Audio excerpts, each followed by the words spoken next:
antara asar dan subuh itu masih ada yang unggul. Ada yang istimewa lagi. Apa yang istimewa? Antara asar dan subuh yang istimewa terletak di subuhnya.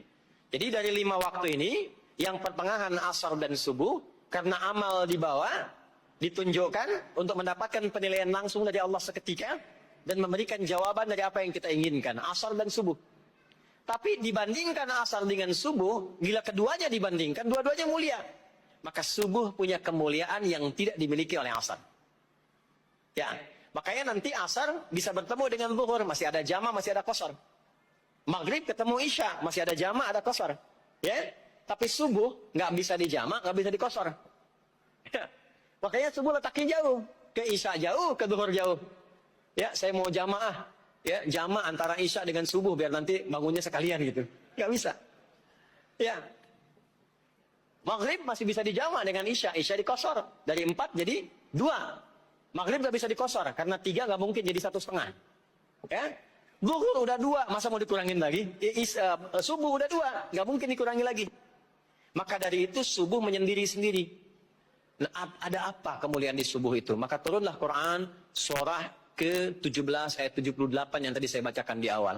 Aqimis salata liduluki syamsi ila ghasaqil lail. Sampai sini zuhur sampai isya. Duluki syamsi tergelincir matahari itu zuhur. Sampai ghasaqil lail tiba malam itu isya. Lalu ditutup ujungnya wa qur'anal fajr. Khusus untuk subuh itu ditambahkan selain sholat ada bahasa Quran di Quran sendiri. Khusus untuk subuh, redaksinya ditambahkan dengan Quran. Apa itu Quran? Halo, apa itu Quran? Kalau tidak tahu cepat katakan wallahu a'lam deh. Apa itu Quran? Wallahu a'lam. Ada Quran, ada Al-Quran. Ada Quran, ada Al-Quran. Kalau yang disebut Al-Quran, itu mutlak firman Allah. Dari mulai Al-Fatihah sampai An-Nas. Ini yang terdapat di dalam mushaf ini. Di 2 jilid ini. Ya, itu Al-Quran. Kalau disebutkan Quran tanpa alif lam, maka yang dimaksudkan bacaan secara umum.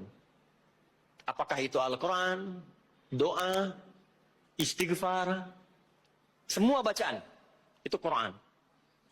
Kemuliaan sholat subuh itu dimulai sejak waktu fajar, matahari mulai keluar sinarnya untuk membelah gelapnya malam, itu sinarnya disebut dengan fajar. Nanti subuhnya saya terangkan di akhir. Sinarnya dibelah, membelah kegelapan malam, fajar shadiq. Maka pada saat itu bukan hanya sholatnya yang punya keistimewaan seperti sholat asar tadi, tapi semua bacaannya langsung dijawab seketika oleh Allah Subhanahu wa taala. Dipersaksikan oleh seluruh malaikat dan dijawab langsung oleh Allah Subhanahu wa taala.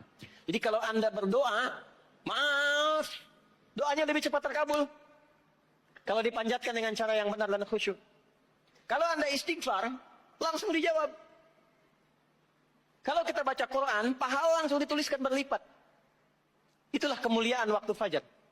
Jadi Allah sendiri yang menyampaikan, bukan cuma sholat yang penting, semua bacaannya itu langsung didengar, langsung direspon, langsung dipersaksikan. Karena itu ada anjuran bahkan dari Al-Quran, dan ini dikerjakan oleh semua sahabat, saking pentingnya sholat subuh itu, waktu fajar itu, bahkan mereka bangun dan menunggu sebelum tiba fajar. Maka disitulah muncul kemudian tahajud. Maka muncullah kemudian istighfar sebelum waktu subuh.